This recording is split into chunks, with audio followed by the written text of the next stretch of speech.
Our time this week in Seattle has just about come to an end, but there is one final match to be played on the 2022 Women's Division II soccer calendar, the National Championship. It's the nearby Vikings of Western Washington colliding with the unbeaten Golden Rams of Westchester, looking to add a piece of hardware back to their showcase back on campus as they collide today in this final match here in the Pacific Northwest. Lincoln Rose, Kit McConico with you, Kit. Both of them with identical 2-1 score lines to knock off both the Bulldogs and the Cougars along the way. And of course, Western Washington, though perhaps not statistically the favorites, you wouldn't know that by looking at the crowd that is continuing to pour its way in from just 90 minutes up the road. You're exactly right. They are certainly going to have the home field advantage as the Vikings fans make the trip down from Bellingham. There will be a lot of them here at Inter Bay Stadium, hoping that their Western Washington team can come away with their first title since 2016. For Westchester, they improved to 23-0-1 back in the semifinals. Jacqueline Hugg in the 26th minute gave them the advantage. Now, Ferris State would pull that goal back in the 37th minute, but the game winner from Maggie Lena in the 65th minute would lead to that 2-1 final to punch their ticket to today's championship. Maggie Lena was the super sub, great off the bench. We'll see what impact she has today. For the Vikings, once they found a lead, they never let it go. Sophie Bearden-Croft with a second half brace in the 49th minute and the 76th minute to make it 2-0. The Cougars of Columbus State would pull one back in the 85th, but it would not be enough to deny the Vikings a chance to play today for their second ever national championship. Bearden-Croft, her first 2 goals of the season could not have come at a better time, and now a chance, as you said, to play for the ultimate prize.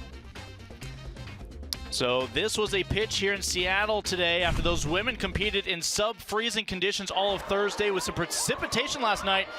This field was blanketed in an inch of snow when we arrived today. Well, since then, we've had a men's champion crowned. Congratulations to the Ravens of Franklin Pierce taking their second championship back to campus in New Hampshire. And that sets the stage for the women. Our final match here in a D2 festival in Seattle, where we've seen over 1,000 student athletes descend in 4 different sports. Moments ago, field hockey wrapped up. East Stroudsburg lift the title for the women. Volleyball still yet to be determined. Cross country was earlier as well. But again, what a memorable D2 soccer campaign it has been. And I know we are excited for these 2 teams finally to share the same field. Oh, we absolutely are. This is a great matchup and the one a lot of people were hoping for. This Westchester team without a loss this season, looking for its first ever national title in program history. Their offense has been led all year long. Goals against average, they have the best in the country by a wide margin. Just 0.3 goals against on average. The next best team in all of Division II, that's almost half a goal at .447. The sun is out. It will ultimately shine a little brighter on one of these 2 teams before it's all said and done. You and I were there in Pensacola when Western Washington made it but was ousted in the semifinals. We were then again there in Kansas City when Western Washington would lift its first title. They came up just short when you saw them in Pittsburgh. But Westchester, they are trying to finish the job, keep that 0 in the loss column, and with it claim the trophy that would come along with a victory here today. And their head coach, Betty Ann Kim Townsley, 16th year in charge. They've been to the NCAAs every single year. They've just gotten better. They're thinking this could be the year, but they're going to have to get by, as you said, a very good Western Washington side. They will be the home field advantage, and then some. A lot of fans from the Evergreen State making the trip here to Seattle support those Vikings. Their head coach, Travis Cannell, wrapping up his second decade at the helm as head coach of the women. Remember, he spent 8 years with the men's program as well. He is a product of that Seattle Pacific side that won here back in 1993 a national title, so a little bit of a homecoming for him. As back in goal, the All-American Defender of the Year in the Pennsylvania State Athletic Conference, Haley McGee, leads the nation in shutouts with 15. If she can find a 16th, pretty good chance the Golden Rams will have a little extra gold to take back home to Pennsylvania. Senior out of Mechanicsburg, PA, the best in the country. You said 15 shutouts, also has the top save percentage at just over 93%. The co-captain, Claire Henninger, for the Vikings of Western Washington. One of the majority of the members of this roster from the Apple State. 11 shutouts this year, 5th in the nation. She's a grad student, but she has eligibility to come back as a defending national champion if they in fact collect one here today.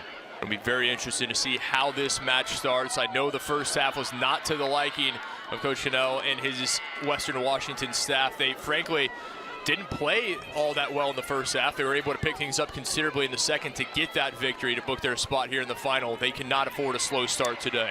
Now, Kit, the least important thing that I'll tell you all match long, hopefully, of course, remember, they are undefeated in those black kits. Western Washington now 5-0-1. They're going with the light blue, where they have lost once this year, 7-1-1. We'll certainly have to keep an eye on that. For Western Washington, it is all about scoring first. When they have done that, just one loss and one draw on the season, going with 17 victories. Both these teams, they will surely be looking to get off to a hot start. And you see Cutter immediately here on the near side. Allison Cutter, the sophomore, a very big performance in the semifinal. Keep an eye on her today. See Asia Hart in there. Obviously, Westchester, no matter what kit they wear, they are unbeaten this year. They've just been so impressive. You look at their score lines, and so many of those teams, they've been able to blank. Their defense maybe not getting its just due. Obviously, you look at offense, but they have been led by that back line. Boy sends this one into the box. And this will be a corner kick. An early set-piece opportunity for Westchester. And you already see the combination there. Caitlin Hoy alongside Allison Cutter. Those two along this near touchline, making things happen early. So Faith Matter, the second team All-American, your rookie of the year in the conference for Westchester, sends this one in. Vikings the first one on it. See all the numbers committed forward for Westchester. There will be counterattack opportunities for Western Washington if they can get numbers forward quickly enough. A heavy touch as Jacqueline Graham will send this one over into touch a throw for the Vikings of WWU. And Western Washington was looking for who else but the star freshman number 4, Morgan Montalili. She has had an amazing first-year campaign.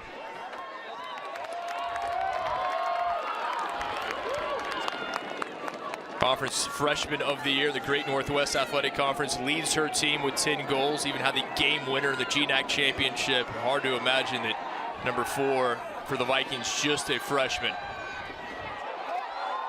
And just over opportunity there from the corner. Couldn't put it on goal, but a good start for Western Washington. Another look. Sent to the near post. I like the separation there.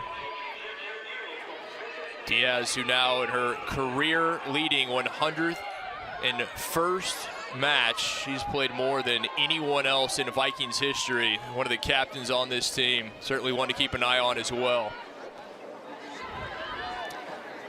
Into the 4th minute. Scoreless so far here in the national championship. Westchester and Western Washington, as each of them getting past impressive foes in Ferris State out of Michigan and Columbus State out of Georgia. Both those teams gave the Vikings and the Golden Rams all they could handle.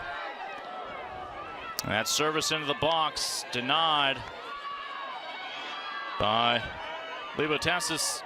Nicely done. Zemer able to win back possession and now wins the corner. Had a big semifinal, did the senior out of Santa Rosa, California. Keep an eye on number 19, particularly in these set piece situations.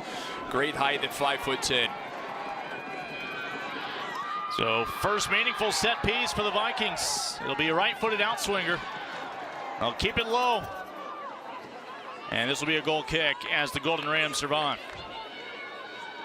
Sorry, Leventy, the first to it at the near post, tried to flick it on to a teammate. Leventy, another one of those very dangerous players who started every match this season.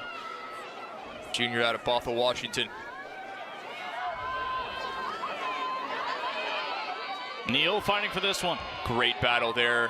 Peyton Neal, outstanding work this season, and she's gotten better as the years progressed.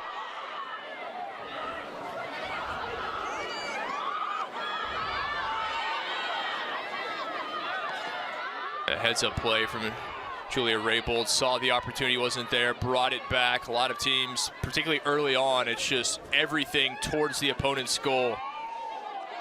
It's not there. Go ahead, slow things down. No reason to turn it over. No room for error for this back line for the Vikings. Again, out of the Great Northwest Athletic Conference, the GNAC, where they won the regular season and tournament titles, the latter of which, of course, comes with the automatic bid to the NCAA tournament. Both of these teams, your automatic bid winners, by virtue of winning their conference tournaments. And you look at the postseason for Western Washington, allowed a single goal in all of the postseason, did the Vikings. That came against the Colorado School of Mines before just this past Thursday in the semifinal.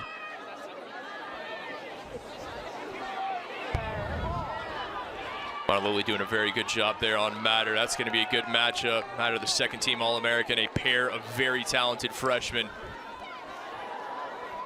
Yeah, Morgan Monolily may have been the most impressive force, the freshman, throughout that semifinal. As she has really found a rhythm in this, her first collegiate campaign in the postseason. She was your GNAC championship match MVP with the game winner against Northwest Nazarene. She's another local product out of Shorewood High School, and you consider 21 of the 30 players on this Western Washington side are from the Evergreen State. The gold-clad Golden Rams trying to strike first. The attack will come up about 35 yards short with the ball at the boot of Jaden Wynn, the junior from Bellingham, Washington. They didn't have to spend a lot of the recruiting budget tracking her down in their own backyard. As you get a look at Jordan Dupes, the junior from Middleton, PA. You see that on both these rosters, a lot of local talent. Which really speaks to the quality of high school and club soccer in both Pennsylvania and Washington State. The attack continues for WWU. Thursday was their 5th national semifinal appearance. We mentioned we've seen them in a couple of finals. They were the runner-up in 2019, 3 years after they had won it all in Kansas City in 2016.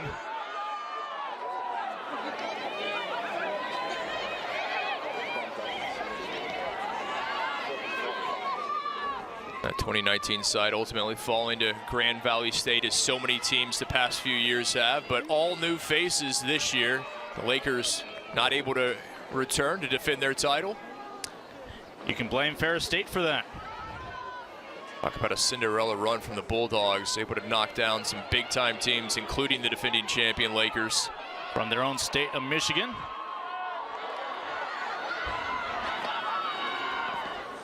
Organized chaos right now on that back line for Westchester.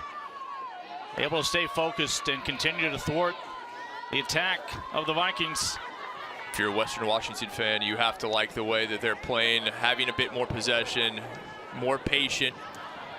First half in Thursday's semifinal, I think that had a lot of fans chewing their fingernails, or what were left of them.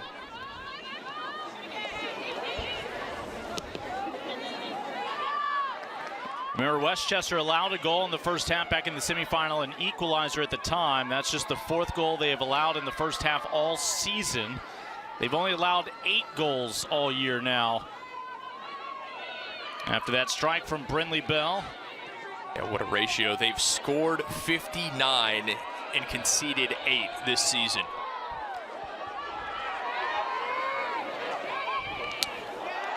Oh, nice little 1-2 here. Some space for the Vikings to exploit. I like the idea. That final ball just a bit off target, but the buildup was there. Looking for Diana Diaz, a little heavy, as Haley McGee, stress-free, able to squeeze this one in. Yeah, good stuff there. Jaden Wynn trying to find a bit of space. As you said, Diaz, the one they were looking for. Such a talented player. And how often in soccer do we see a near miss, and as we linger thinking about an opportunity loss, the other team quickly strikes on the other end. Well, it'll come up short there as Faith Matter stopped outside the box. The other way with Levinti. Good ball down the line, Levinti. Both these teams very adept at turning defense to offense. The heel to Levinti. They'll try to bully her off the ball. It's still loose in the area. Her left-footed service squeezed in by the 5'10" Haley McGee. What a run from Levinti. Played the initial ball, able to get by a pair of defenders. But it's going to take something very special to beat a goalkeeper of Haley McGee's caliber. We've seen some starting keepers this week that would not have had that ball. two tall goalkeepers, Henniger and McGee, both listed at 5'10", a senior and a grad student respectively, so they have some experience on their side. Claire Potter finds the talented freshman. Western Washington starting to turn the screws a bit. As that cross is blocked by Kurgidis. Kurgidis this year, first team all-region, first team all-conference, stepped up this year to replace, of course, the graduate from last year's squad, Michaela Berg, who left with All-American honors. Kurgidis has done a phenomenal job in that center back pairing of she and Libotessis. It's maybe the best in the country.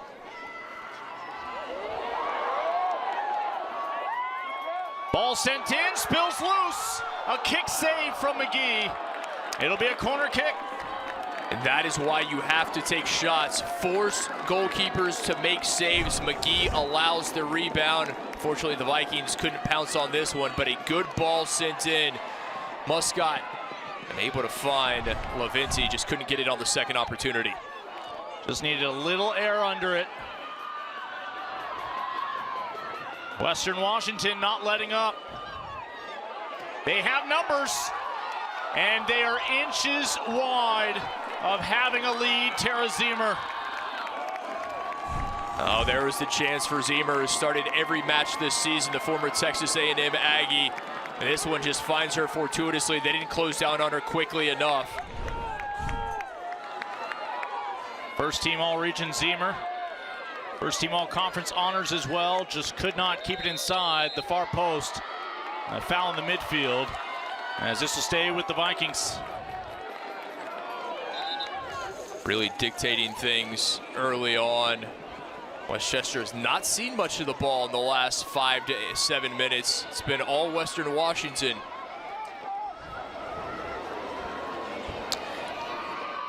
Again, Westchester will not be the vocal majority here at Interbay Stadium, as they had to cross a few time zones to get here. Western Washington had to pass up on a few exits on the highway before pulling off in Seattle. I think the Golden Rams and their head coach, Betty Ann Kim Townsley, very aware that that was going to be the case, that with this home crowd advantage playing in Washington State, the Golden Rams were going to come out, weather this early storm, as there would be a charge of a lot of electricity behind the Vikings. Thus far, they've been able to make anything, as Monolili unable to keep this one in. Dribbles it into touch, back over to Westchester. About weathering that initial storm, Westchester needs to get a bit more possession. They had a chance early via Cutter.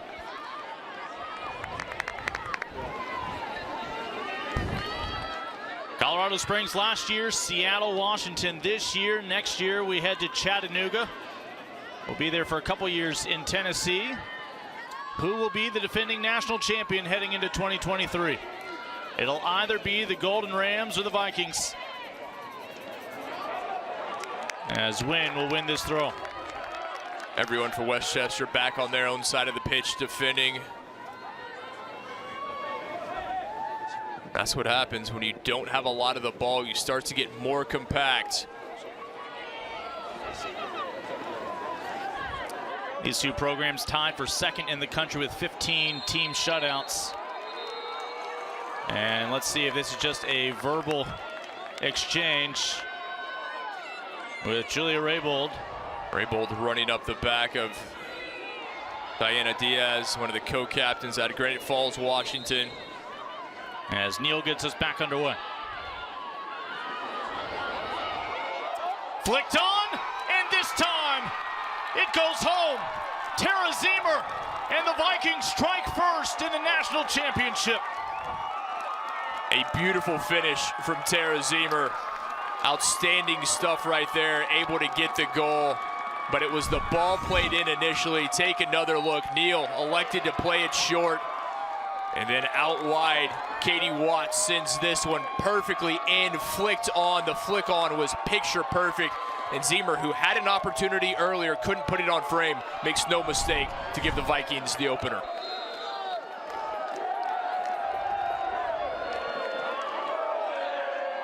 That is exactly what the fans here in Seattle wanted. A very pro Western Washington crowd in attendance, and they are thrilled with what they've seen. The Vikings striking first.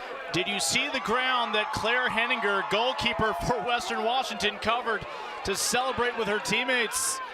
Well, the goal scorer may be the happiest player that has found the back of the net, but always the second is the goalkeeper, because it makes their job so much easier, takes some pressure off. You don't have to play a perfect game with this 1-0 advantage. Goal number 6 on the year for Zemer. They're looking for more with the dribble here from Levinti.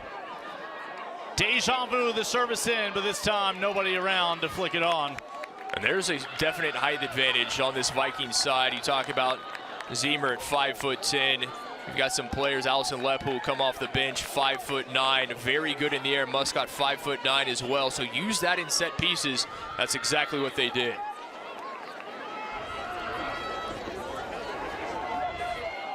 Haley McGee, who led the nation, 15 shutouts, a 93% save percentage coming into this week. Watch the first shot today from Zemer go wide of her pipe. The second one not as fortunate. The idea was there, but the return ball just picked off by Peyton Neal. Again, a very impressive semifinal from number 9 for the Vikings. You know she's playing with a lot of confidence. Westchester in a position they haven't found themselves in often this year. Trailing, albeit just a goal. But a team like the Golden Rams that is used to being in pole position, used to finding the opener, how do they respond? And conversely for Western Washington, just that one loss in one draw in 19 matches. When they score first, they've won 17 of those times. Just the 9th goal Westchester's conceded all season. Just the 5th time they've conceded one in the first half, and usually they already have a lead by then.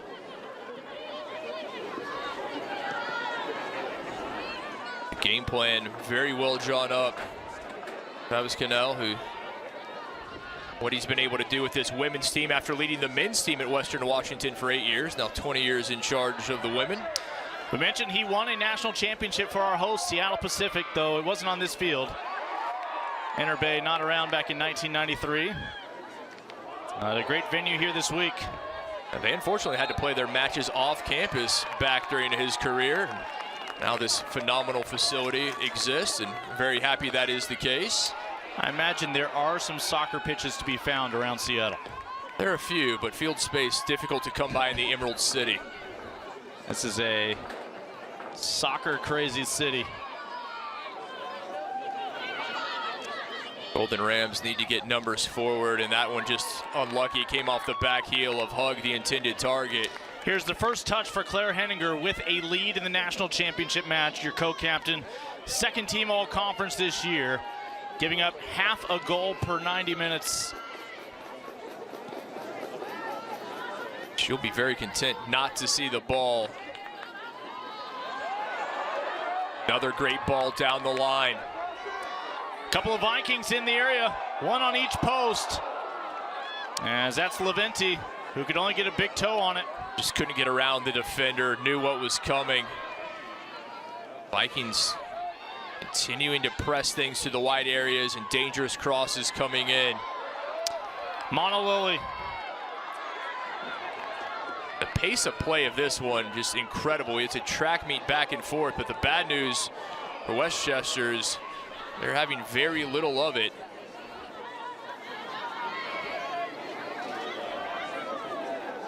Peyton Neal defensively believes that ball belongs to her. And you just see them not on the same page. Hug's pass behind Hoy. And the last 2 times they've made it down to the Vikings into the pitch, that's exactly what's happened. The final ball turned over. Those are things that they really need to remedy, and quickly.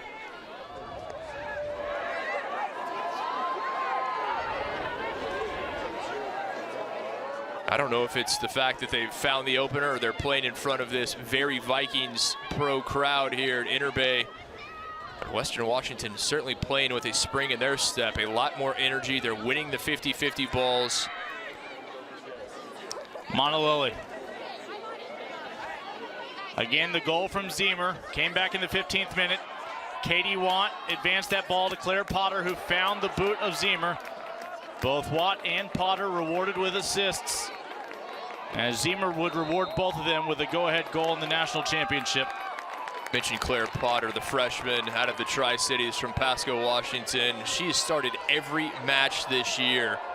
A very impressive freshman campaign. Obviously, Montelili gets a lot of the credit when you talk about star freshmen, but Potter not to be forgotten. Saw the grin on the face of Peyton Neal. I don't think the big moment has gotten to her. It certainly hasn't. She was all smiles in the semifinal. It was great to see a lot of players. The pressure, you said, it starts to really bear down on you. It affects the way you play. Neal out there just playing very free, and you could see that what she has on the pitch. As Haley McGee able to deny that last attack from the Vikings. Need a player like Neal, obviously so good in the midfield, winning balls, starting the offense, but just to have that kind of mentality. Really one that always boisters the locker room regardless of what's happening out on the pitch.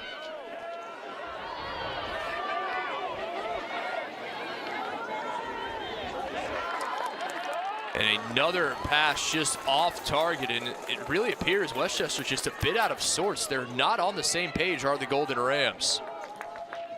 Western Washington's championship win was played on December 3rd of 2016, a Saturday. Of course, 6 years later, calendar happens to play out. It's December 3rd, a Saturday, this time in Seattle, unlike that last match in the Central Time Zone in Kansas City. I think that can only bode well for the Vikings. Now, it was a 3-2 final, so if you really just want to stick to form, they're going to need to score 2 more, but also concede a couple. That was against Grand Valley State. Again, most decorated program in Division II women's soccer. Your defending champions who did not have a chance to come to Seattle to defend their title this year, as Ferris State knocked them off. Ferris State then ran into these Golden Rams on Thursday in the semifinals. Talking about Grand Valley State, what they've been able to achieve these last few years, just so impressive. But Western Washington, no slouch themselves. In the last few seasons, they have had the second best winning percentage. In fact, the second in the country in the last 10 years. You wouldn't think this was going to be the year for Western Washington based on the start of their season. Again, they only had a few days of training before their season opener, but they started 1 win, 1 loss, 2 draws through their first 4 matches, but then found their form, 12-match unbeaten run, where that was finally halted by Western Oregon near the end of October. Since then, it's been a 7-match winning streak for the Vikings to take them into this final today. I don't necessarily think that that was a bad thing. Obviously, you're playing very good teams at the beginning of the season. Teams like Point Loma, who they saw in the first round of the NCAA tournament. Some of those losses early on, you're getting some of those new faces adjusted, acclimated to collegiate soccer. I would much prefer those teams play those difficult early season games, even if they're not coming away with victories, because I think it'll serve them a lot more as the season progresses. The attack here for Westchester, and Caitlin Hoy, your player of the year back in their conference. And Hoy really has not been able to make an impact. The sophomore out of Penn Charter in Philadelphia has seen the ball less than a handful of times thus far. No doubt she'll have time and will have some opportunities. The question is, will she be able to finish when given the chance? As Hoy this year, 8 goals, 6 assists coming into Seattle. First team All-Region, Academic All-District, just a sophomore. Another poor final ball. That time they were trying to find Nicolette Harrison. Passing really needs to improve. Also does the off-ball movement for Westchester.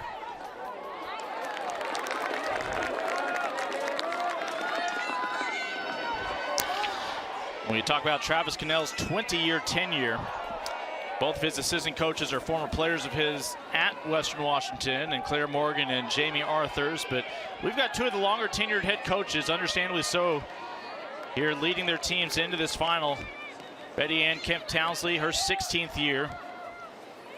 Started those programs at Seton Hall, was there for 13 years. Started the program at LaSalle, was there for 8 years before coming here to Westchester.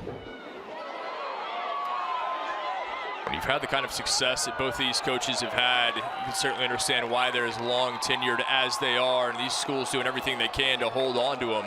Her top assistant, of course, is Maddie Evans, who led Penn State to the College Cup final, coming up just short back in 2012. Spent 5 years in the NWSL, but all right, set piece opportunity here, right on the touchline for Westchester. Won by Allison Cutter, who switched from the near side up to the top, just trying to find space to make an impact. Kurgita's trying to dial up an equalizer. Here in the 25th minute, we're level in Seattle. An absolutely beautifully struck free kick from Kylie Kurgitas puts that one on a dime. It was perfect, and that's what you need. Great service, and who else but number 13, Allison Cutter, the sophomore from Warrenton, PA, out of Central Bucks South, has been outstanding this weekend. Great in the semifinal, a factor here, and finds the equalizer. It's just the third goal that Western Washington has conceded in the first half all year. We knew Cutter was going to be a factor, just such a classy player. The sophomore, able to get involved, finds those spaces. And not the tallest at just 5'5", but wasn't well marked, and she took full advantage. Welcome to the national championship. Both sides have been able to land one strike. Cutter, her 8th goal of the season. It could not have come at a better time. The first half, at least the first 25 minutes, dominated by Western Washington. But what an equalizer from Westchester. The Vikings with a chance to pull that lead back. Monolily with the corner kick.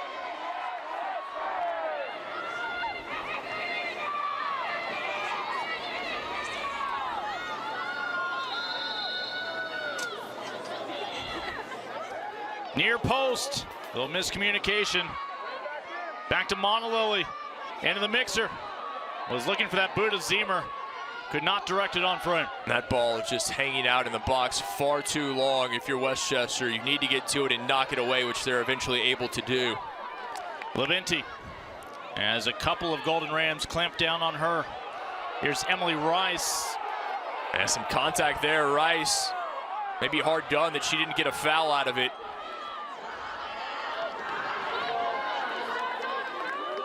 And a throw one by Muscat. Rice, another impressive freshman out of Beaverton High School, just outside of Portland. And again, to see so many freshmen contributing big minutes for one of the top 2 teams in the country speaks a lot about their quality. The free kick from Kylie Kurgitas finding the noggin of Allison Cutter for the equalizer. And the 25th minute has us level at 1 goal apiece here in Seattle. And we knew there was going to be a goal coming for the Golden Rams. Just didn't know when, but Cutter able to find a bit of space. Beautiful job redirecting that one into the back of the net past Henniger, and the folks in the Keystone State had a lot to celebrate. It is their 60th goal of the season. Now we will point out, at no point this year has Westchester allowed 2 goals. If that continues to be true, it's going to be hard to pry a national championship away from the Golden Rams today. It will indeed, and I think the crowd and the energy that the Vikings came out with certainly had the intended effect as they were able to find that opener, but Westchester settling in.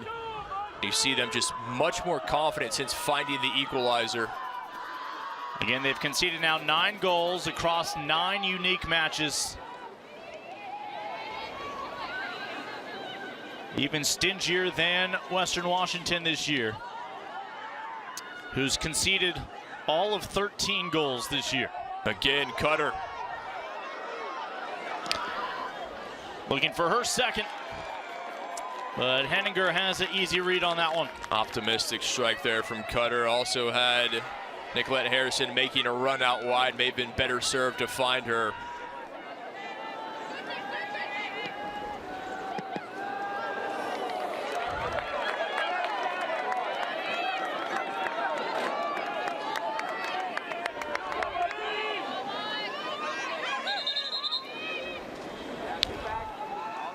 And a little too generous of a spot for that initial throw.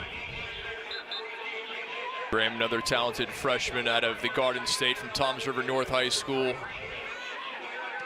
So a great look at our crowd again.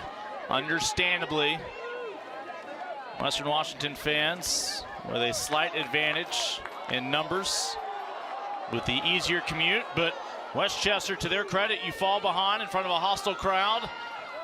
But they show their form that has led them to a 23-0-1 record this year. And battle back with Cutter, finding the well-deserved goal. You don't go through a season with the unbeaten record the way this team has without being in some hostile environments, being able to weather that storm, so to speak. Certainly the light's not too big for them here on the biggest stage.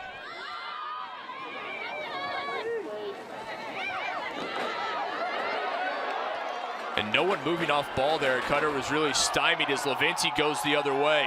What does Levinti have in mind? She is stopped by Kurgidis. What a job. Kurgidis just picks the pocket there, stuck the boot out, took it right away from her opposite number. Again, Kurgidis this year filling the shoes of a departed All-American. No drop-off noticed. And look the other way. Levinti on a run, and Kurgidis, no, thank you very much, I'll take that.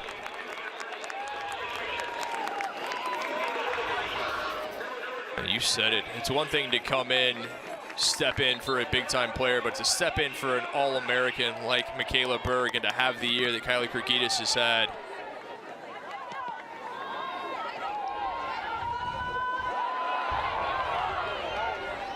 A big gulf right now between the forwards and the midfield, not serving Westchester. They do a better job of moving forward in unison. Vikings looking for their second lead. And McGee, who probably for a brief moment there thought she had mistimed her read on that ball, was happy to see she did successfully collect it, and she boots it away. Easily collected from Haley McGee, but that wasn't the final ball that Western Washington was looking for. That ball into touch, a throw coming up. Can either side take a lead into halftime? That's the question. And if either side is able to do just that, it would be massive momentum-wise going into the second half. As McGee gets help from her back line to win that ball and secure it. This has been the key for Western Washington, these crosses into the box, but they have not been as accurate the last few attempts as they were early.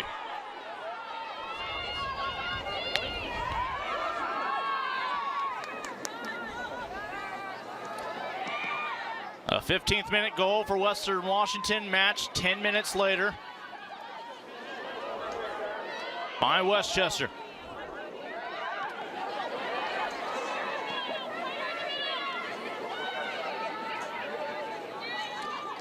Abby Suchion for WWU, the freshman defender out of California.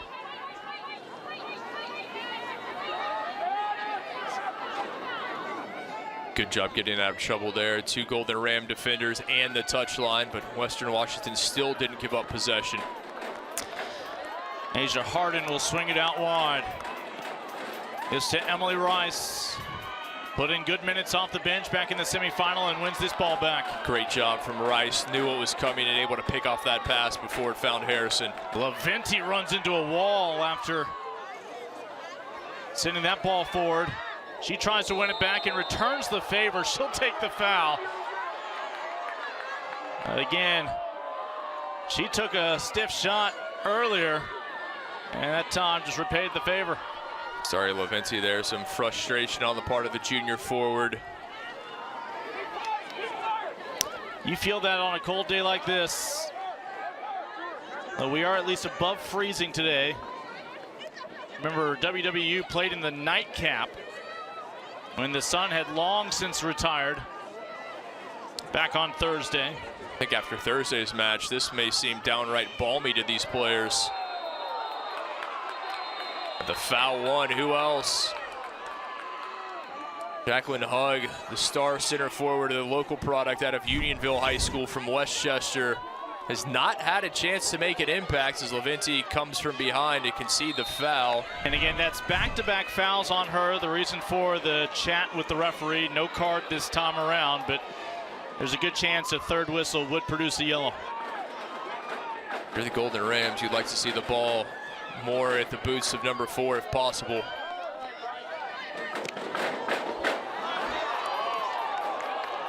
This one stays in play.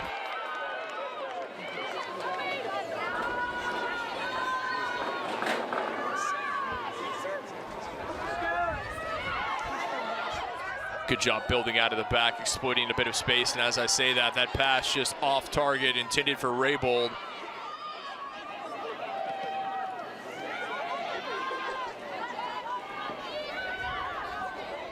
Jacqueline Hugg, the Westchester, Pennsylvania native,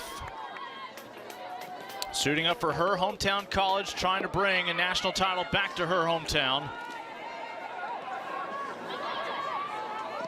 5 losses last year for Westchester. If they suffer even one here in 2022, that dream of a national title will evaporate. Beautiful job from Graham coming up out of the back to win this. From the end line, and the Golden Rams still searching for their first lead of the day. Really a bigger sense of urgency. Again, it's Graham who lost her footing. She's really stepped it up the last few minutes. Yeah, trying to make that tight turn as her boots failed her.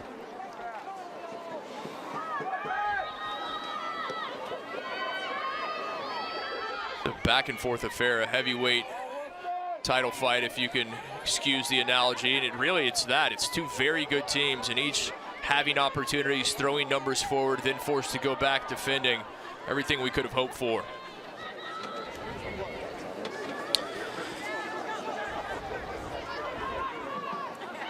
So remember, the Rams scored first back in the semifinal. It was a short-lived lead. 11 minutes later, they went into halftime level, found that game winner in the 65th, and yet that was still the easiest match they've had this NCAA tournament.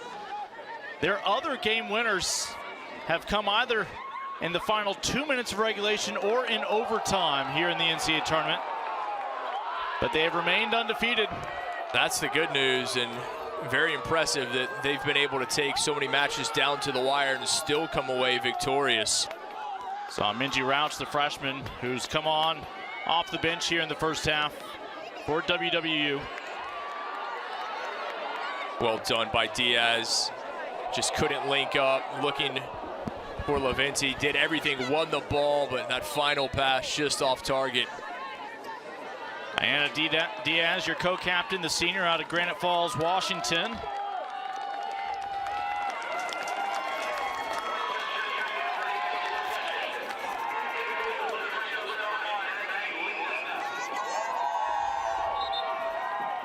I believe our public address announcer said Maggie Lena's coming on, and that is good news for Westchester, the star substitute who had a huge impact off the bench, including the game winner in Thursday's semifinal. Yeah, that came back in the 65th minute to break up a 1-1 draw. Santa Monica, California native transfer from Marquette. Really like the way she found space, forced things to happen, and as a substitute, that is what you need to do, make an instant impact. You never know how long you're going to be out there on the pitch. Both these teams were tied at halftime of their semifinal. For Westchester, it was 1-1, the scoreline at the break. For Western Washington, the first goal had yet to rear its head.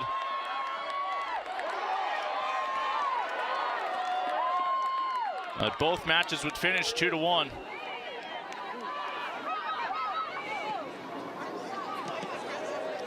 Wrapping up the 38th minute.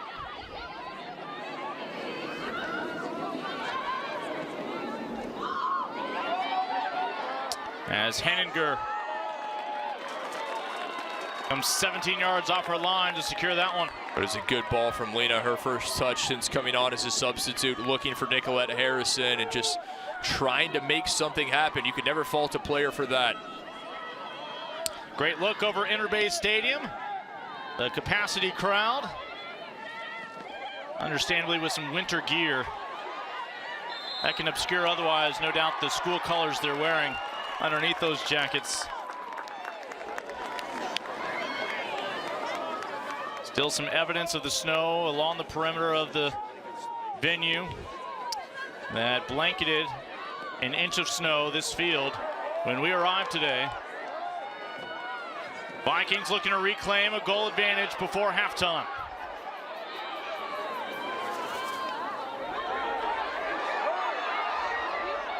As 4 Golden Rams clamp down on the attack. Finally able to clear it away, but you see how dangerous Laventia is. Ball at her boots, just making things happen. And give Emily Rice credit. She was the one who played the initial ball down the line to her.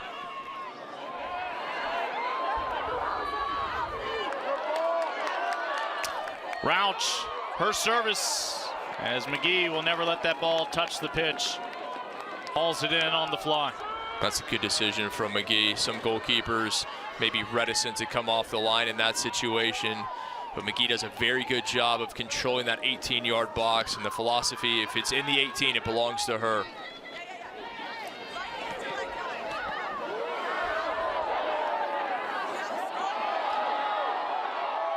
Western Washington wanted a handball there on Jacqueline Graham.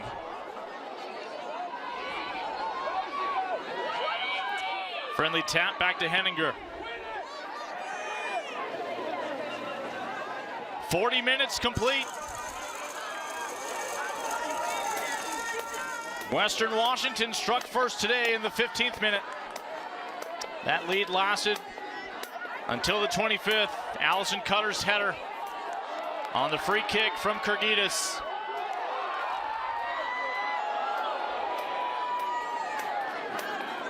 Great help defense. Laventia able to get by the first defender in Graham, but then had a teammate there to clean things up. And that's what you have to do almost every time number 23 in a light blue has it. You're going to need probably 2 defenders at the least. Raybold sends one up ahead. Nobody making that run. That would be a lot to ask of Maggie Lena, who's 15 yards behind it. She was shadowed by a pair of defenders on either side.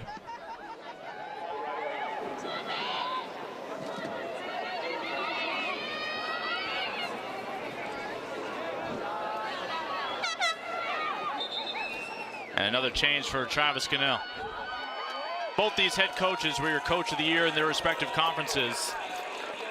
As Laventia will come off for a breather. I like this. Give Laventia an extended halftime. Bundle her up, try to keep her warm, and have her come out in the second half refreshed and ready to go.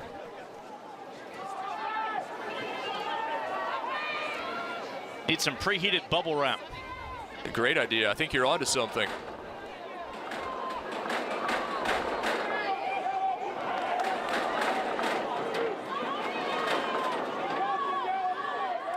Vikings on the attack. No mistake made by Raybold, clearing it off that 18. And this will produce a yellow, basically the professional foul in transition. That's exactly what it was, and I think the Vikings are okay with that. It looks like there was a head of steam and a chance to go forward. There's the foul there committed by Muscott, sees yellow, but in that situation, not a bad foul at all. 10 yards shy of midfield. So far from the situation we found Kirgidis in with her free kick that led to the goal.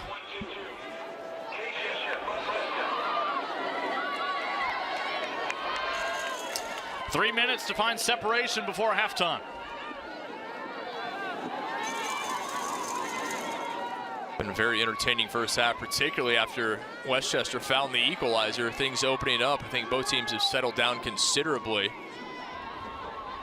After Western Washington looked the better the first 15 minutes. Certainly more possession and more opportunities for the Vikings.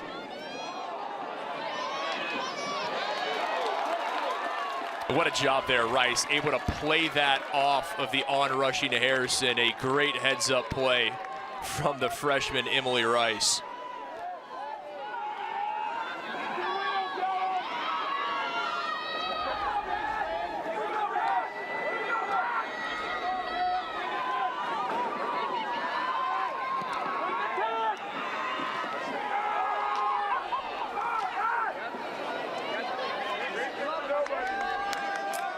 Final 2 minutes and an eventful opening half. Just a miscommunication right there as a poor goal kick came off and it went right to Allison Cutter. Cutter played it here to this near touchline, but didn't have a teammate in the vicinity.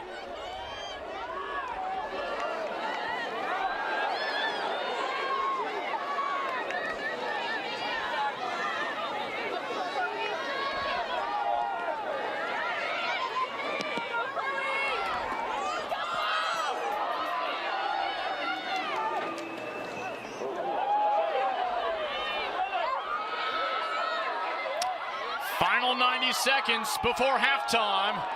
Vikings able to squeeze one more shot the way of McGee, who comes through with another save. That was Sophie Bearden-Croft, the star sophomore who had her first 2 goals of the season, the only 2 goals in the semifinal victory for the Vikings, her first shot on goal.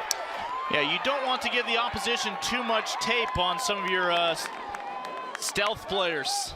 So you wait and you tell them, don't score until the national semifinals. I don't know if that was the policy for Bearden-Croft, but if so, it certainly worked out that way.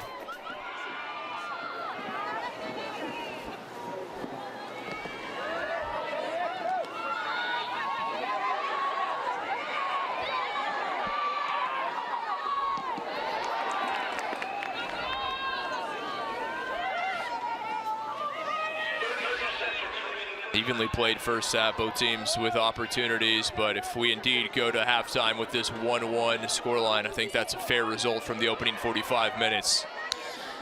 Ball slipped through as Henninger will halt its momentum. And in a moment, you'll hear the counting skills of our public address, as we are going to head into halftime level at 1 goal apiece with 45 minutes still to be played for a national championship. Good first half, both teams with a goal, all to play for as we head to the final, and maybe the final 45, who knows. All right, we're gonna put a pin in our coverage for about 10 minutes for halftime to allow you to get up and stretch your legs. Join us for the start of the second half. We'll look back at the goals from the opening half and some numbers as well. But we've reached halftime in Seattle at Interbay Stadium. 1 goal apiece. Zemer for Western Washington. Cutter for the Golden Rams. Level in the national title final.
Back in Seattle, where we have crowned national champions in cross country, Division II field hockey. Today, volleyball, and earlier today, a men's soccer champion crowned.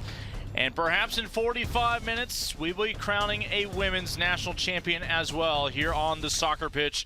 Lincoln Rose, Kit McConico back with you at Interbay Stadium on the campus of Seattle Pacific University.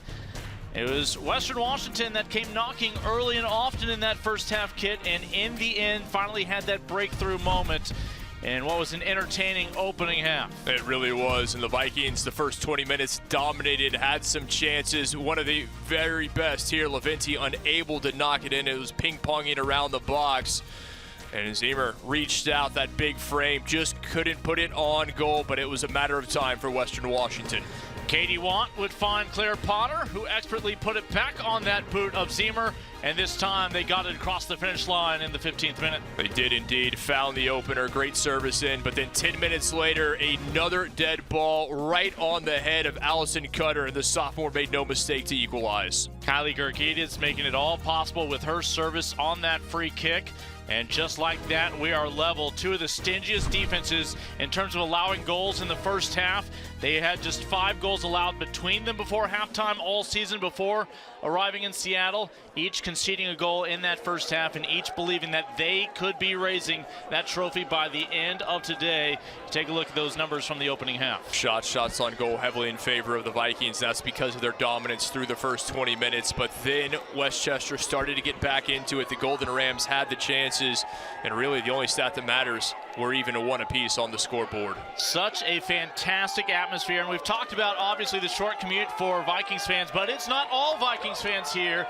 Obviously a great contingency, folks who made the way from Pennsylvania, including some other student athletes. We've seen the field hockey team that advanced here to the national semifinals back on Thursday, now out here to cheer on the soccer team. Oh, you said it. There are obviously a lot of Western Washington fans that have made the trip down from Bellingham and other places here in the Evergreen State, but there are Golden Rams fans as well, and they have been very vocal, and I think they will be pleased with what they saw in the final 15 minutes of that first half. We are guaranteed at least 45 minutes on the 2022 season. We could see as many as 65 minutes, as neither of these two teams has suffered that postseason loss that would put an otherwise end to a dream season.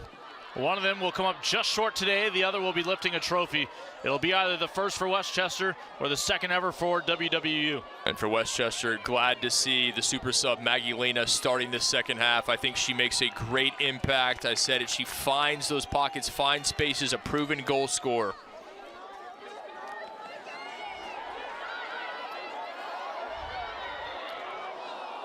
Haley McGee is waiting for that next shot to come. She's going to have to keep waiting, and she's okay with that.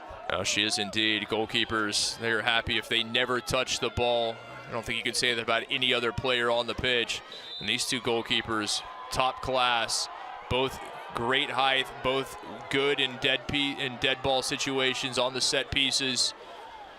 Excellent shot stoppers both. You're going to see some evidence that temperatures are starting to dip below 40 degrees tonight, as some hands are starting to retract inside those long sleeves if you didn't wear gloves. Already starting to see more players clad in gloves making that choice at halftime. And the attack continues here for Westchester, led by Allison Cutter, who had that equalizer back in the 25th minute after trailing for 10 minutes.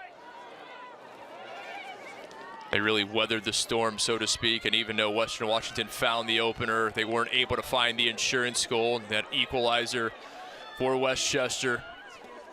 Good teams understand it's about ebb and flow. The game is rhythm. It's not always going to be all in your favor, and when it's not, you have to minimize things going against you. Vikings really struggling to clear. And give Westchester credit. They're doing a lot better job committing numbers forward as they were compacted for long stretches in the first half. Everybody behind the ball back defending, but not here. Zimmer. Now numbers pushing forward for Western Washington. McGee on her line, favoring that near post. Diaz, the captain. And it'll be a corner kick coming up for the Vikings. Well won by Levinti, and that is what you want in that situation. Get the ball at your best dribbler, the one you want taking on defenders one-on-one, and that is definitely number 23, Lavinti, able to win the corner.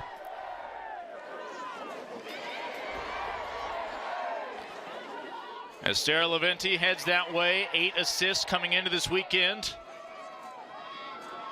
to pair with her 7 goals. Can she dial up a teammate as the masses gather in and around that 6-yard box? To the penalty spot. Zemer just could not put anything behind it. Such a great target in set pieces is Tara Zemer, that 5-foot, 10-inch frame, just couldn't get it on the end of that one. Diaz helps correct the course here.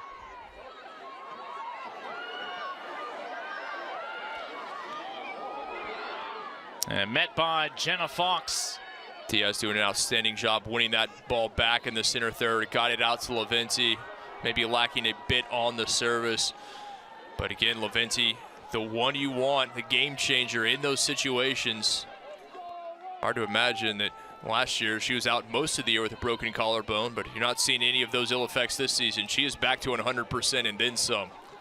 Again, at this point, back on Thursday, both teams were tied in the semifinals. For Westchester, it was 1-1 at the half. For Western Washington, it was still scoreless. Western Washington this year, they've been in 6 matches where they've been tied at the half. They have a record of 3 wins, 1 loss, 2 draws in those previous 6 matches. Westchester typically has a lead going into the locker room. Again, they are unbeaten this year, 23-0-1.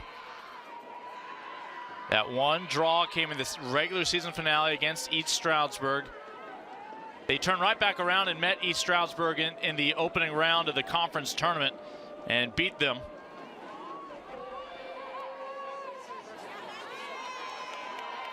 That's what good teams do when you have those kind of matches, and we saw that on the men's side with Franklin Pierce. Their one blemish, if you would, the draw they had with Lemoyne. Well, when they had Lemoyne later on in the season, they made no mistake, had a victory there.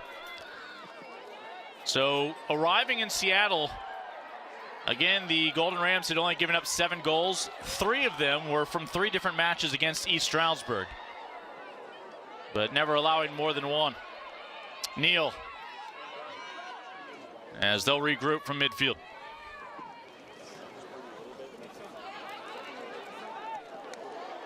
Heavy touch, and Neal thankfully there for the Vikings, able to recoup possession. Look at Neal, 2 defenders still just head up, looking for a teammate and the wherewithal to find one.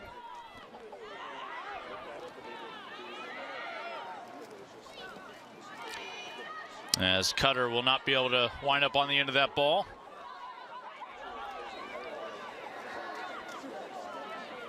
Already 6 minutes have elapsed here in the second half. Will 90 be enough here in the 2022 finale? Service sent in, the captain off the crossbar. And looking for that second bite at the apple on the back post. All set up by Lavinti, ran by 2 defenders, sends it in. Diaz off the crossbar, still the opportunity. And Claire Potter, a miss from the freshman from the Tri-Cities, one that she will desperately want back. The senior with the first look, a freshman on the back end. But again, that was all set up by Lavinti's run. Not just a run, but the great service in. We'll have a throw from Jaden Wynn.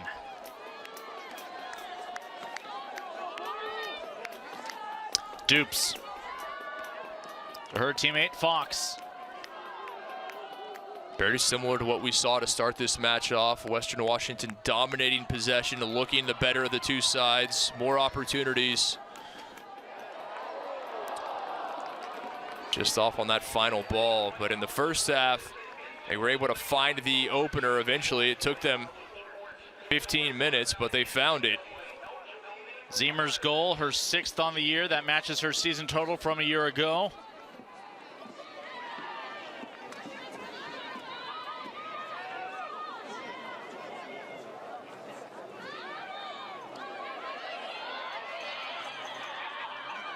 Western Washington in blue, Westchester in yellow.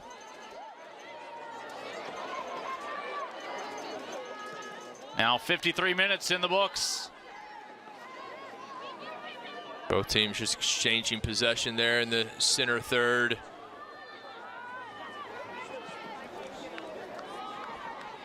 The All-American Faith Matter is about to come back on for Westchester.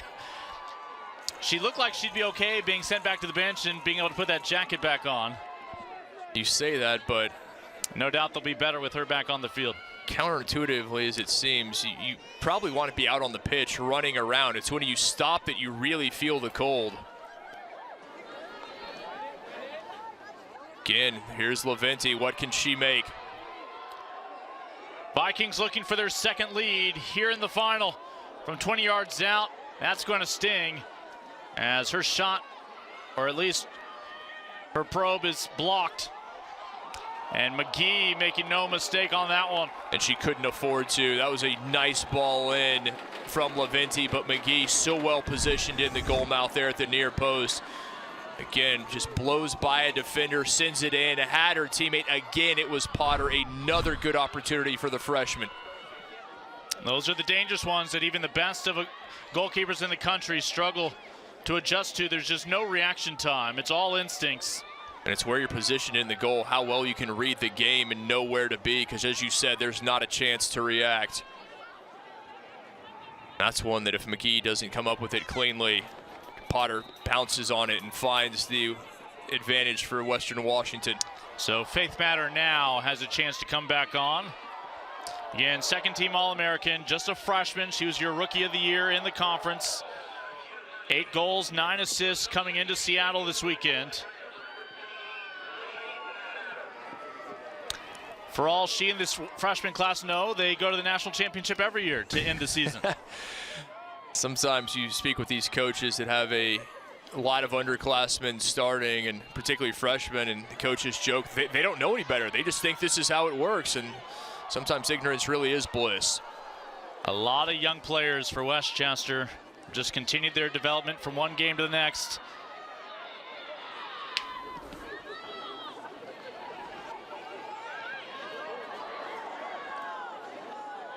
Crouch sends this one back to Hardin, who returns the favor. Crouch, another one of those talented freshmen out of Renton, doing a good job there. Zemer looking to distribute. Numbers game, too much for Rauch. Yet Zemer's back on top of this one. Top of the 18. Able to turn. Just could not find that window. Outstanding defending. Great work there from Graham. Battling. Leventi's such a tough player to mark one-on-one. Well, Leventi was slow to get up after hitting that solid ground that was frozen overnight. As Caitlin Hoy, your conference player of the year, how will the central midfielder factor into the outcome, the sophomore from Philly? Hasn't had a lot of opportunities, just hasn't seen much of the ball. Cutter's really been the offensive stalwart, towing the line, if you will, for the Golden Rams thus far.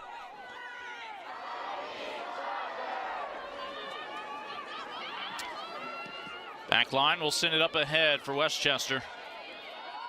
That's where the Vikings land on it in the center circle.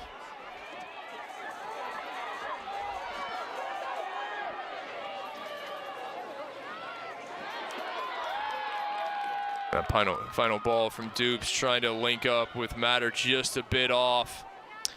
Remember, Western Washington in that nightcap in the semifinals on Thursday knocked off Columbus State, who finished the year with 90 goals. Nearly 20 penalties earned this year with their aggressive play on offense, but Western Washington held them to just 1 goal on the night. It was the defense from the Vikings. There were numerous chances for the Cougars, but ultimately Western Washington, that defense leading the way and then making the most of the opportunities when they presented themselves. Westchester, sitting on 60 goals on the year, has found 1 against the Vikings tonight. Think about Western Washington, 44 goals. They've conceded 12 rather, but not nearly the discrepancy in the ratio that you talk about for Columbus State or Westchester. Vikings have only conceded a second goal 3 times all year, but that's 3 times more than Westchester has conceded multiple goals. Something has to give here in the national championship.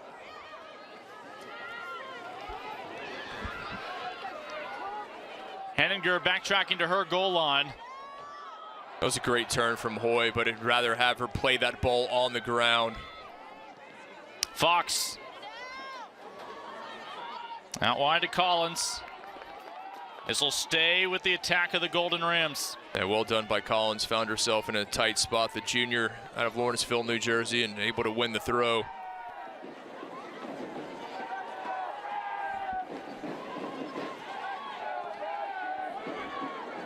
Ball sent into the mixer. Vikings were up to the task.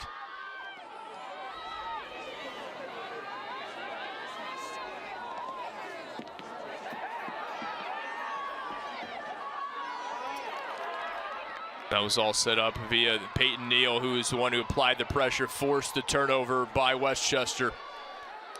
Leventi, Zemer. The freshman Monolily has her shot blocked. That may have been the first shot of the game for Monolily. Morgan Monolily really not a factor thus far.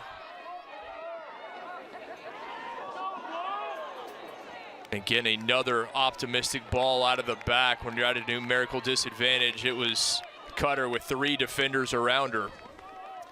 I want to remind folks the story of Morgan Monolily, the freshman. She has a twin sister, Caitlin, who plays for the Colorado School of Mines.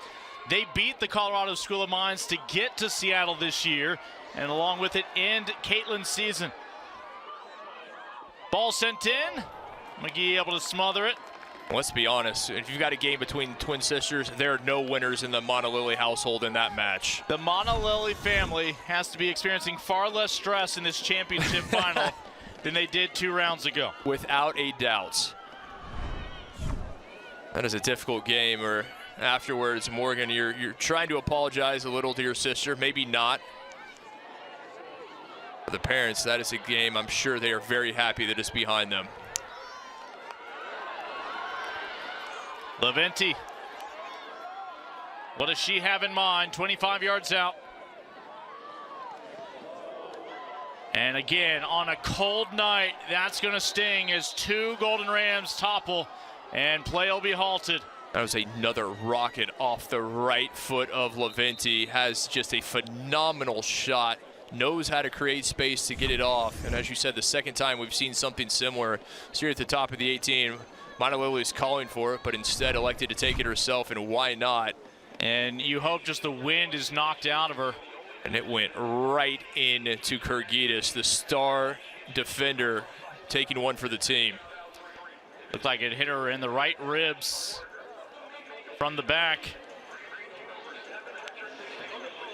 And again, just that ball, a little extra hardened by the conditions. Right you are, and she will come off. I have a feeling she'll be able to come back on. Good to see her jogging off. Well, she's one of 2 players there's concern for, and there may actually be less concern for her than one of her teammates. That might be Jacqueline Graham, the defender, who's also come off with help from the staff. That is not good news. Both Graham and Kurgitis off. Kurgitis maybe just for the time being, but certainly something to keep an eye on for Westchester.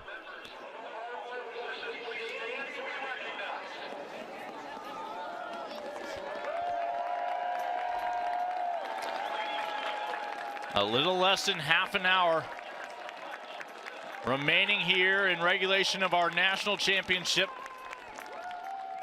Westchester looking to wrap up an undefeated season, and with it, its first national championship in soccer for the women.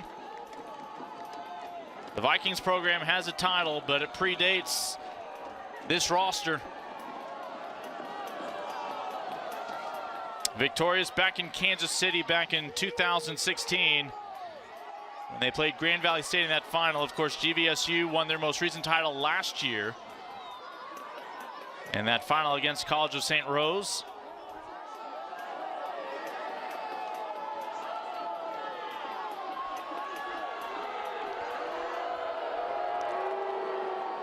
Again, vocal majority is from just up the road, and I think typically when play is halted for an injured player, that team's going to be playing with a player discrepancy until a player's brought back on. I think the displeasure was that with 2 players coming off, essentially numbers were brought back to being even. And we're halting what was otherwise a possible attack for the Vikings.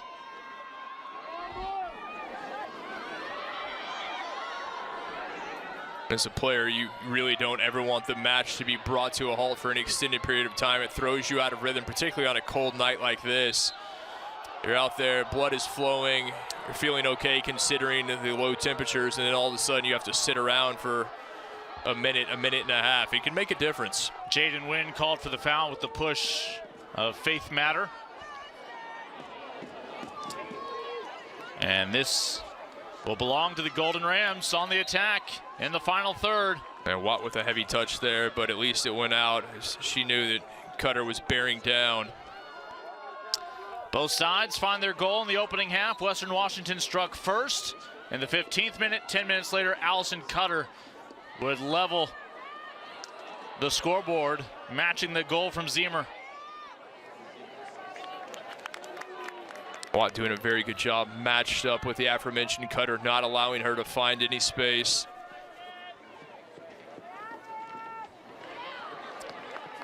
And a goal kick coming up for Henninger, but first, more personnel changes.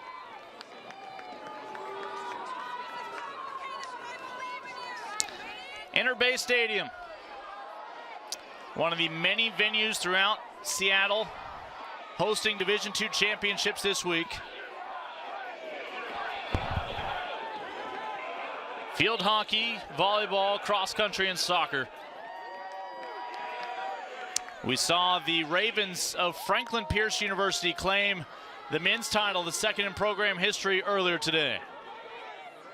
They finished undefeated. That's what Westchester's trying to do. They did indeed, and a very similar record to the Golden Rams, each with 1 draw coming into the championship final. Franklin Pierce ultimately able to pick up their second ever national championship. It's going to be a corner for the Golden Rams. That one off the side of the boot, just misplayed by the Viking defender. Vikings will aim to stay disciplined as Henninger in goal, directing traffic.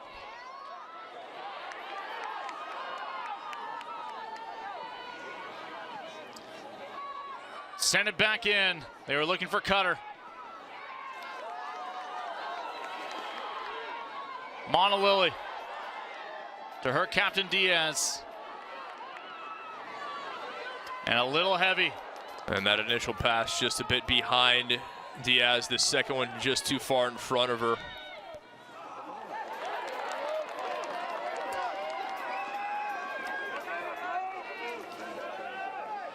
Pace of play slowing down a bit. You imagine that would be the case at some point here in the second half. Don't know if either team could keep up the torrid pace that we saw in the final 20 minutes of the first half.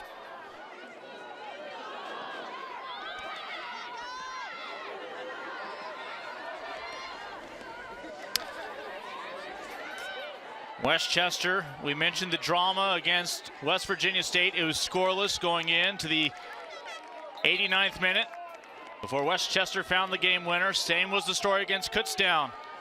Franklin Pierce, they had a 1-1 affair going into overtime when the Golden Rams found the game winner.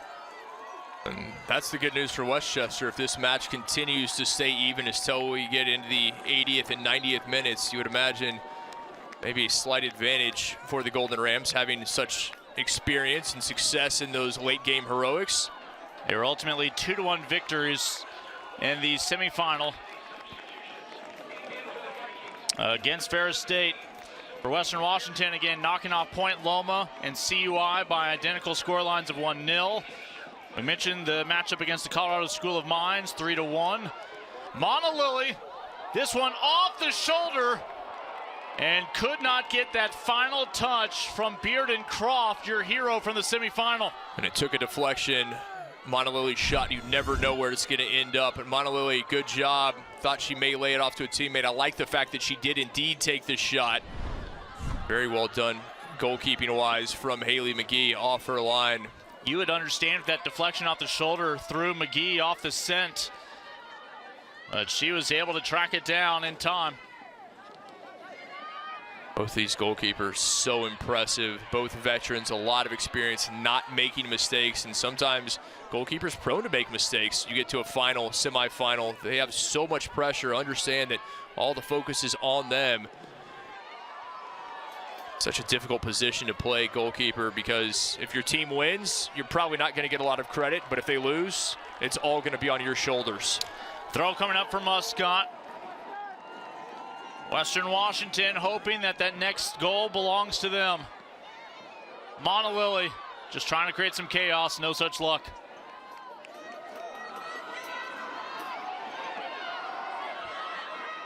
Haley McGee, the senior out of Mechanicsburg, led the nation this year, 15 shutouts, stopping 93% of the shots that had come her way.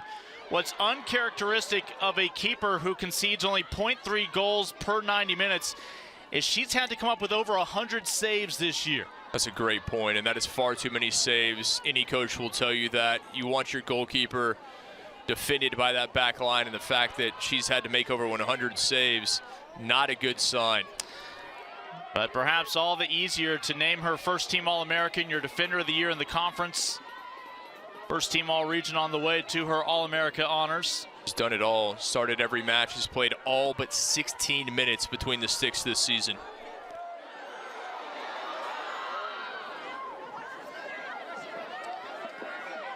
As, again, Beard and Croft trying to test that back line. Zemer sends one from 20. It'll die down. A hop in front of McGee. That appeared to be more of a cross from my vantage point than a shot. Zemer looking inside, saw she had a teammate. I believe that was Allison Lepp. It was indeed the senior from North Dakota closest to it. Lepp, a 5'9" teammate out of North Dakota. A tad tall for her.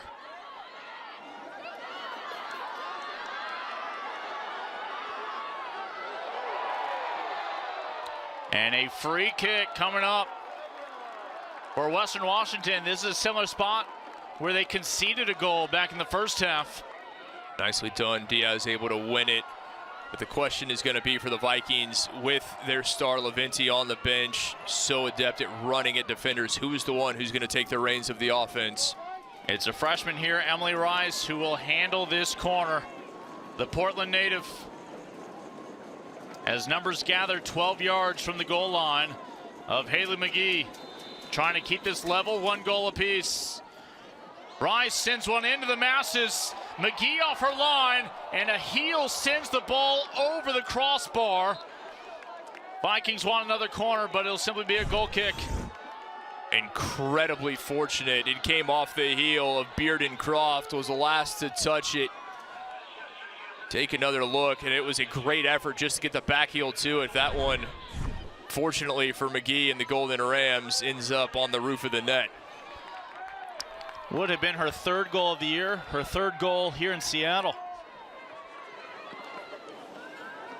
Not the one you would have picked to have 2 goals in the semifinal.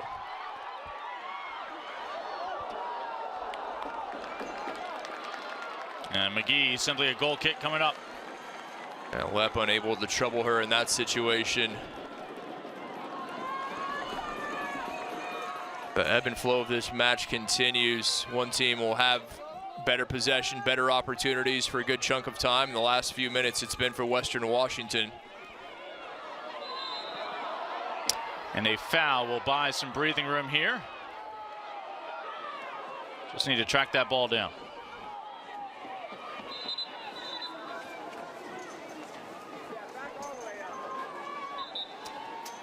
Kurgitis, one of your heroes today for Westchester, with her service on the lone goal, the equalizer, back in the 25th minute. Vikings with numbers. Zemer, Monolily with some space to work with. The freshman. But her entry attempt denied, point blank. By Dupes. Did a fantastic job, did Jordan Dupes. Just stuck with her. Not biting, never going to ground. Then when you see that pass is going to be made, stuck a boot out.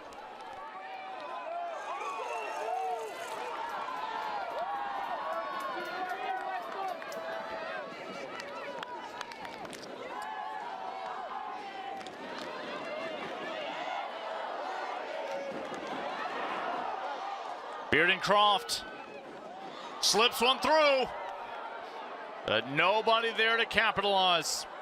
Between a pair of Vikings, one was too far into the 6, the other not making a run from the top of the 18. Golden Rams still forced to defend, and the deft touch still not enough from Sophie Bearden-Croft. Right into the gloves of Haley McGee. Fantastic service, Bearden-Croft. He mentioned how well positioned good goalkeepers are in frame. They understand the angles, and McGee better than most. Right place, right time that time for the All-American keeper. That's not by accident.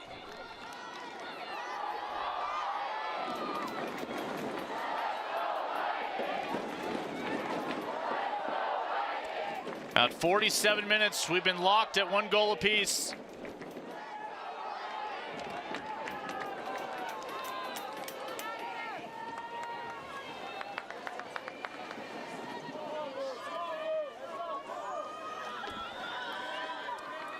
'88 different athletic programs represented this week here at the Division II Festival, the 12th festival in NCAA history.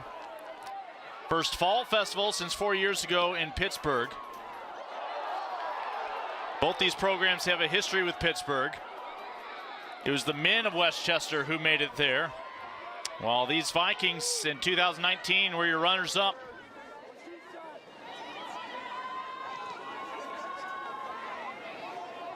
They lost to GVSU that year in double overtime, 1-0. 3 years after they had defeated GVSU.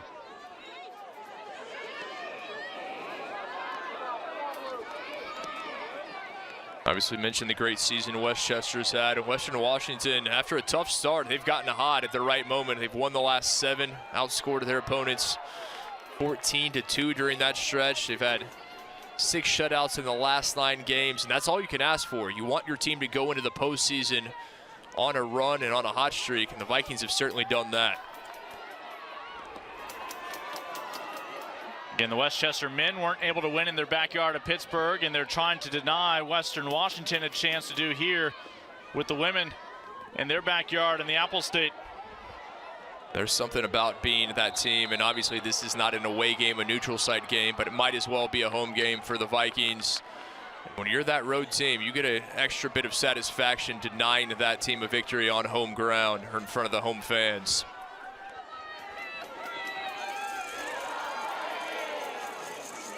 This isn't quite Harrington Field up in Bellingham, but I don't know if it's that far off. 16 to go in regulation.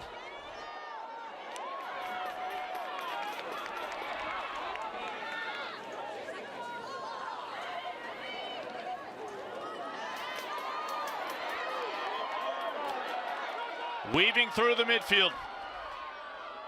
Diaz.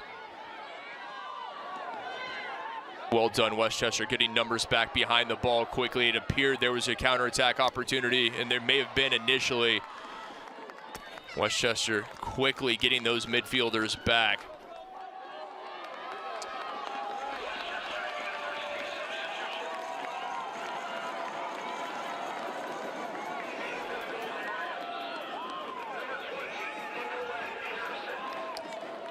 Nicolette Harrison coming on for Westchester, the senior. Harrison put in some good minutes in the first half off the bench. Saw her start the majority of matches this year. And I wondered when we were going to see number 23 in light blue come back on. It appears it's going to be now. Laventi back on for the Vikings. Monalelli drawing the attention of 2 defenders. And that second one was the difference maker, winning the goal kick for McGee. Excellent defending by Jordan Dupes. Great job just staying with Monalelli. You know what a great player she is. Slippery with the ball at her boots. Didn't make any mistake, and ultimately that ball just over the end line.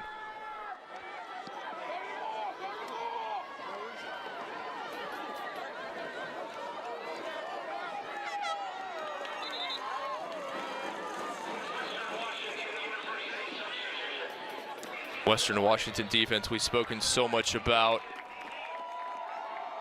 Second in the country, 15 shutouts, going up against a team that obviously known for offense, and that's what we were hoping. It was going to be that offensive-defensive battle. We've seen a lot of it. Monolily from the elbow. And again on this stage, hoping to be rewarded with that penalty shout, but no such luck. There was certainly contact. The question is, was it shoulder to shoulder? Monolily down inside the box. Here it is. You're telling me a freshman's not going to get this call? No, no foul to be had there. No, very nicely done. Olivo Testis doing a great job. The senior didn't commit the foul. Shoulder to shoulder tackle. Just got the better of Morgan Monolily in that instance. Again, you saw Neal came back on for Western Washington for this final 14-minute push. Peyton Neal back on, Levinti on the pitch. Everyone that you expect would make an impact for Western Washington. Oh, well read, beautiful ball picked off by Hug. Trying to find Cutter, who hasn't had the opportunities here in the second half. Vikings have done a much better job marking number 13.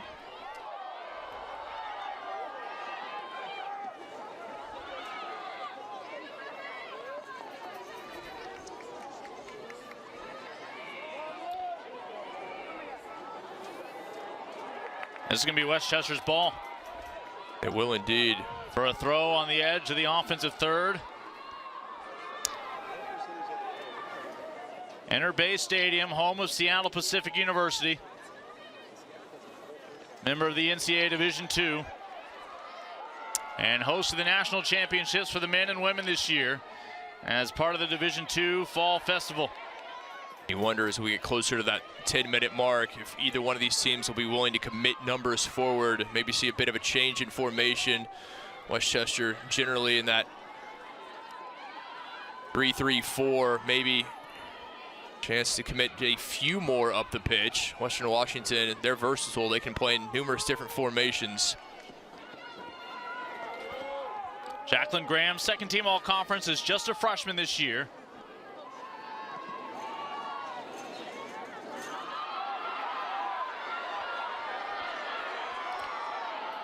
You just wonder who's going to make that extra run. That was a great hustle play there from Claire Potter, forcing down. You could see her teammates really telling her to get on that one, and forces it out of bounds for the Western Washington throw. Vikings still on this one. It's those little plays. This one from inside of 30. It's a short hop in front of McGee, but she plays it cleanly. She did indeed, and sometimes those are the most difficult ones. They take a bounce, you don't know which way it could end up. Maybe takes a deflection, but no trouble for McGee.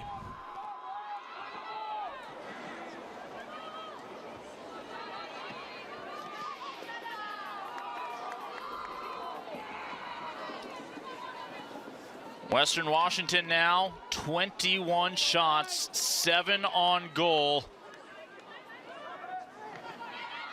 We said it, it's going to take something special to beat a goalkeeper the caliber of Haley McGee, and once today they've had that in the 7 shots on frame. She has 6 saves to keep it level at a goal apiece. Still curious to see if either side is willing to gamble a bit, or if they're both content to go ahead and keep things the way they are and maybe go to the extra time. I told you the Vikings have 21 shots. The Golden Rams have 3. If you would have told me going into this match that a offense as potent as Westchester would have 3 shots compared to 21 by a Western Washington team that is known for their defense, obviously the offense is impressive as well, I don't know that I would have believed you. 2 of their 3 shots have been on target, one of which did, in fact, level the score.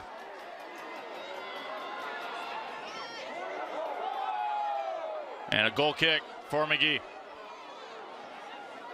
Hey, good job there, Jacqueline Graham, and maybe a bit of frustration. Levinti, the referee, talking to. And yeah, I think Levinti's saying, look, she slipped on what is clearly a patch of snow over there. And there are a lot of them across the field. But the index finger came out in the lecture. Well, that's when the officials, let's be honest, she's a good 30, 35 yards away from the pitch, and all you're seeing is one player go down. Vikings looking for that championship winner, but not this time. McGee again, her 7th save here in the final. Beautiful stuff from the senior out of Mechanicsburg, PA, hugging to that near post, and who else but Zemer, who's had a monster of a match. Almost ran herself out of angle, but another instance where McGee could not allow a rebound as Potter was lurking. Can McGee's teammates reward her for her efforts by giving her a lead for the first time today to defend? Make no mistake about it, she's done her job and then some. We mentioned over 100 saves this year, and you're understanding now how some of these matches have played out. Muscat able to find Monolily with tons of room. Not quite sure why she didn't continue the run. Just inside of 30 yards, Monolily needed to find a teammate. The best candidate there was Leventi. Both Potter and Leventi in the vicinity, but another ball easily collected as McGee quickly off her line. 82 minutes in the books. There's a chance we'll see 92 in the books. Just about to say, the way this is going, I would not be surprised at all. Vikings trying to change that conversation. That ball needed to be played much quicker to Monolily. Muscat. Service sent in. It goes home. The Vikings have their second lead. This time inside the final 8 minutes. It's Claire Potter with the magical touch. What a strike. The freshman out of the Tri-Cities from Pasco, Washington. Beautiful ball into space. I was just about to say her work rate has been so impressive today. An outstanding strike, and that was a shot the entire way. That was not a cross. Make no mistake about it. Destined for the back of the net. Perfectly placed over the fingertips of the 5'10" goalkeeper, and the freshman with the biggest goal of her career, no doubt. Potter puts the Vikings back on top. As I mentioned back on Thursday, when Claire Potter scores, the Vikings win. She has 5 goals now, 3 of the first 4 game winners. And you think about the fact that she has started every single game in her freshman career. She may well have the longest journey of all the Washington State players, from the southeastern corner to the northwestern corner there, from Tri-Cities up to Bellingham. But what a job she has done today. Westchester, a team that has virtually never trailed this year, now trailing for a second time here in the championship. For the first time all season, the Golden Rams have conceded 2 goals. There is absolutely nothing McGee could do about that one from the freshman Potter. I said it on more than one occasion. It was going to take something special to beat Haley McGee, and that was the definition of special from Claire Potter.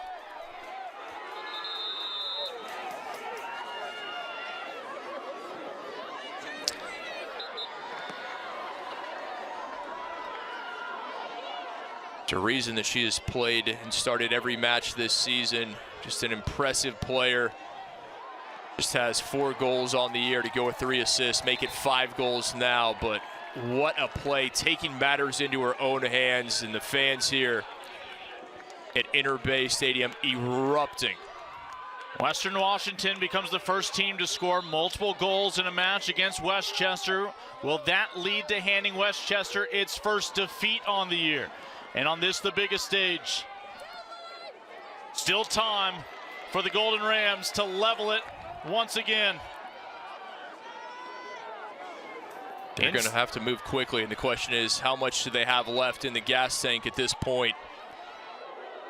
On Monolily, fighting for that one. Dupe's able to win that one from her.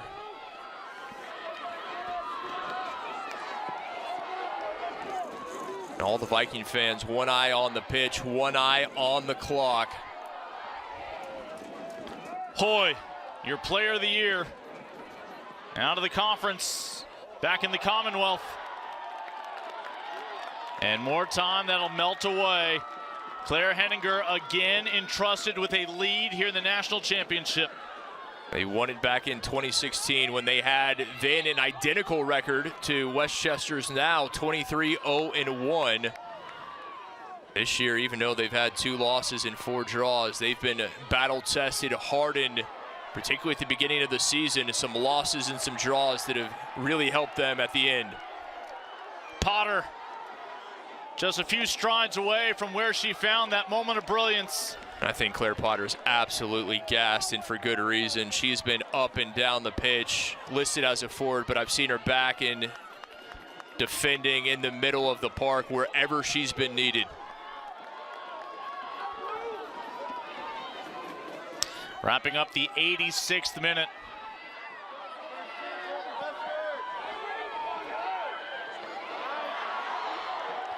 Montalili wins this one back for the Vikings. Good play there from Potter just to bring it back. Right now, taking time off the clock is important as anything with this lead. Rice sent this ball back ahead, and the Vikings land on it as Laventi able to capture it and take it to the corner. I'm not quite sure you want to take it to the corner right now, even though she does win the throw. Maybe just under 4 minutes remaining. Laventi shows me that was the right decision.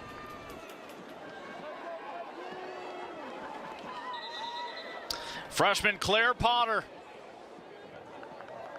with the go-ahead goal late here in the second half. Got it over the outstretched wingspan of Haley McGee. You would understand why the Golden Rams thought perhaps it was a cross looking for a teammate. No need. It went home on its own merit. Muscat.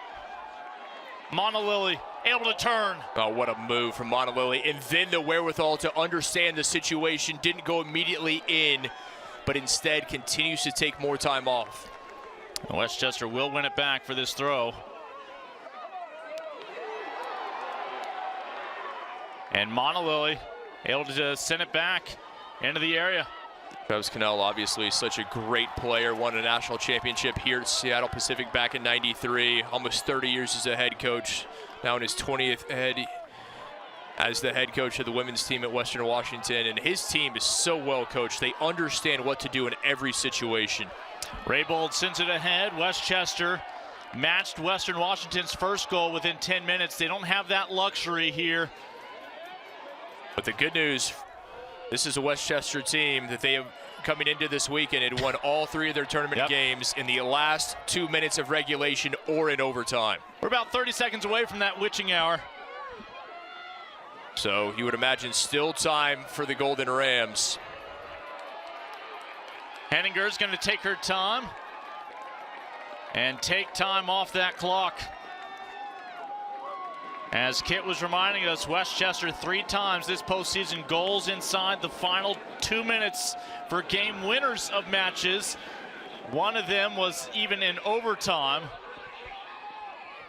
They are just looking for the equalizer here.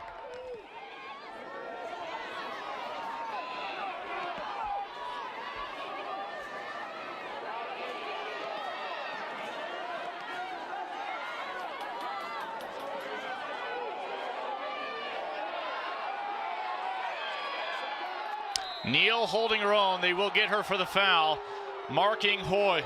A battle back and forth, and ultimately I think that last push on the part of Neal enough to warrant the whistle. Now got to give 10 yards here to Kurgitas. Can she work her magic again and dial up another goal off of a free kick? Looking back post, Vikings with the first touch on this one and send it back out. A rare misplay by Cutter, couldn't get a touch. 1 minute to go. And that ball headed in the wrong direction. Western Washington trying to ice this one in their own backyard. What a job by Laventi. She's had at least 1, generally 2 defenders draped over the entirety of this match. Wins the corner, and more time coming off the clock.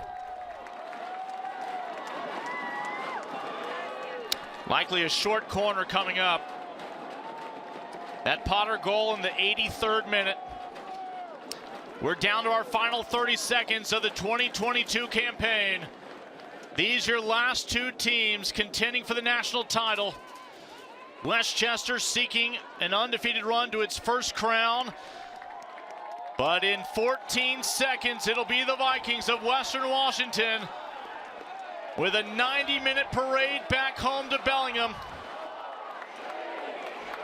For the second time in program history, the Vikings of Western Washington are your national champions.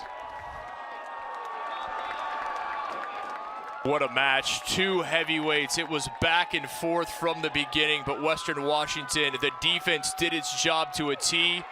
The offense, goals from Zemer and the star freshman Claire Potter, the winner in the 83rd, well deserving of their second title.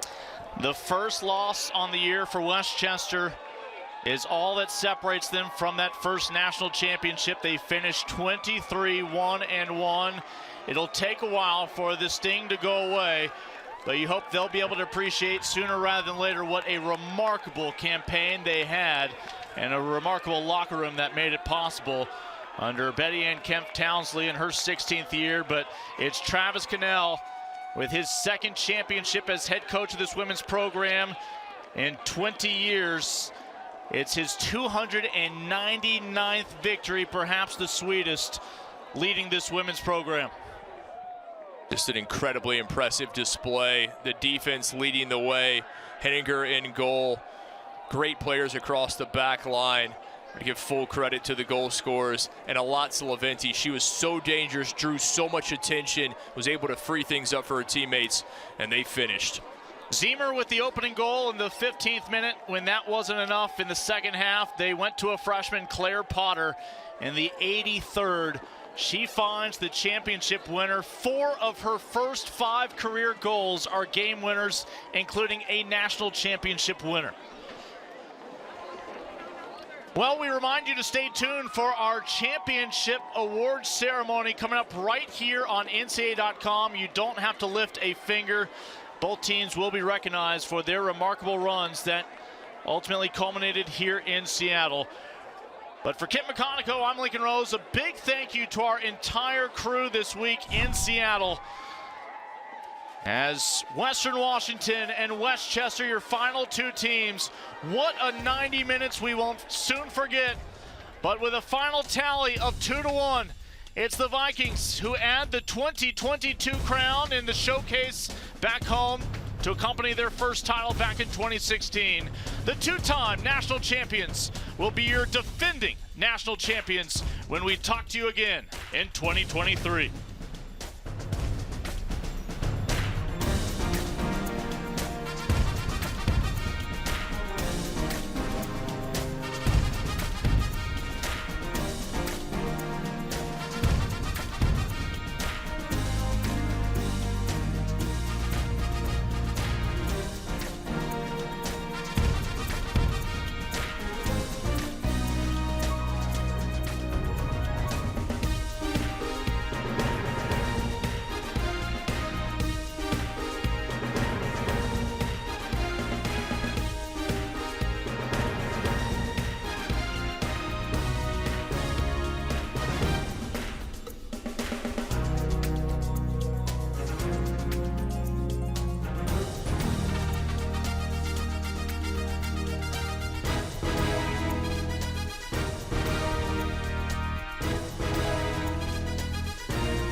women that were just announced. A junior from Western Washington, number 23.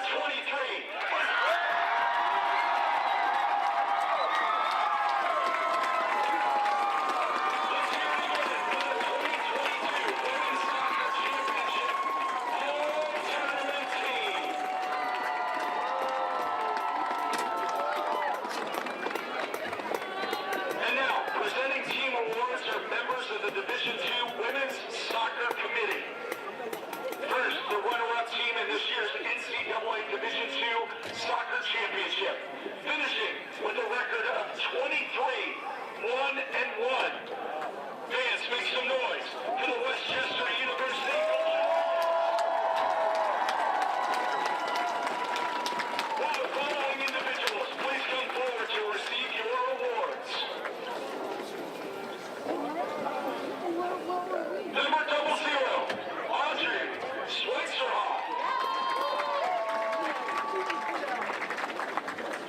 Number 0, Haley McGee. Number 2, Jenna Fox. Number 3, Jacqueline Graham. Number 4, Jackie Hugg. Number 5, Megan Riedel. Number 7, Olivia Gentile. Number 9, Maggie Lena.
Number 4, Morgan Manalu. Number 7, Diana Diaz. Number 8, Jaden Wynn. Number 9, Peyton Neal. Number 10, Claire Potter. Number 11, Ellie Lustig. Number 12, Zola Carbone. Number 13,